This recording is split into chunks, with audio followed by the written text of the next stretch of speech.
Welcome to the Tech Egg. Don't get scrambled. Enjoy the video. In this video, I will explain how to jumpstart a Chevy Malibu. Before you begin, always prioritize safety. Gather essential items like safety glasses and gloves. Make sure both vehicles are turned off and in park or neutral. Visually inspect both batteries and cables for any damage or corrosion. Taking these initial steps ensures a safe and successful jumpstart for your vehicle.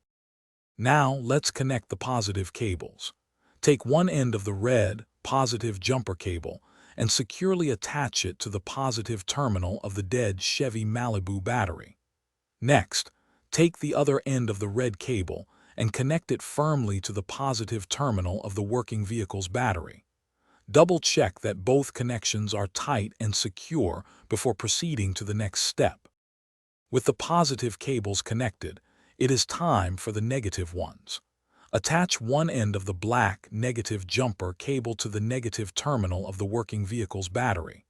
For the other end, find an unpainted metal surface on the engine block of the dead Chevy Malibu, away from moving parts. This creates a safe ground connection.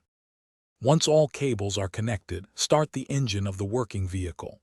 Let it run for about 5 to 10 minutes to charge the dead battery slightly.